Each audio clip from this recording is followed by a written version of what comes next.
A great idea for exploring tone and expression. Creating group stories. Year 7s don't realise what a key skill speaking and listening actually is, because it's a skill that we take for granted, that we use in everyday life. A lesson that works really well for me with my Year 7s is that we make group stories.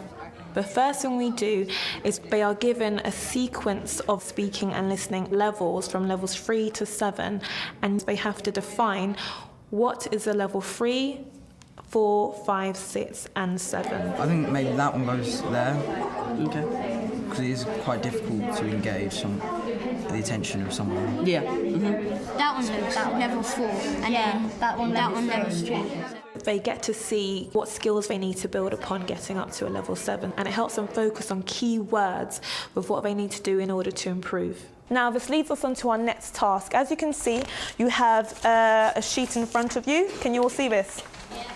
What I would like you to do is, working with your partner, one of you is going to be the director and the other is going to say the speech aloud.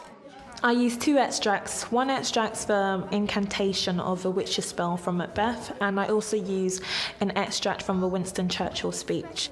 It helps them, really pick out what's a key word and why. Why should I express this word and, maybe use a softer tone for another, so it gets them thinking. Fill it up with any snake in a cauldron, boil and bake. It should be more mysterious. It's like you're a witch and you're making a bad potion or something. For the main part of a lesson, I divide them into groups of 3 to make up a group story. One of you is going to be in charge of the beginning, the other the middle, and the other person at the end. You are not allowed to write. You have to speak and listen to each other. They're giving a black bag, which one person from the group of 3 has to choose an item from. I put anything that I can find around the house. I use a dress, a bottle, anything that can, be used to inspire them in order to make up a group story. Ooh! Ooh! What is it? It's a wig!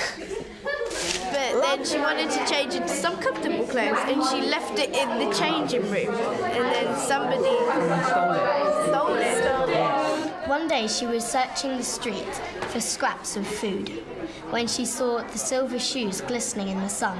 Next thing she knew, she heard a mouse squeak. Suddenly, she realised she was a filthy rodent. Pause there. Okay, so what is she doing well and how could she improve? It could be like a fairy tale, like someone who had hair like that, sort of thing. Yeah. So it could go like, she had a hairdresser in the salon and she was bored of her hair, so she cut it off. And then next day, she woke up and she found it lying next to her. Your vocabulary, excellent. One day, glistening shoes, very nice, yeah? But I don't see any expression, especially when you said suddenly, right? Speed your pace up and, know when to speed up. So suddenly, pause and then continue, okay? So keep on practicing, guys. To ensure that there was active listening, I asked the pupils to use the mark scheme and, assess their peers, what they did well and what they needed to do in order to improve. It was a small, lazy hotel off Route 66. An old man in a black tie perched at his desk, and then he suddenly heard a ring on the door. It definitely helps them seeing their peers up there because they think, ooh, that's what I need to do when I need to go up. They definitely did level 4 then. They did engage my attention because I thought it was quite good. So using the mark scheme, they're able to identify, like, yes, that's varying, variety of tone of voice. Yeah, that's using, being very confident, and then they're able to go up and perform it and hopefully do as well, if not better. They talked confidently and they used a lot of facial expression, especially Ben. And I thought the way that he spoke it made it more interesting. Begin as you mean to go on. And that's why we start with Year 7, because if they get these skills now, there's no reason why they shouldn't be brilliant, when it's needed for their GCSEs and for life communication skills. We all need it.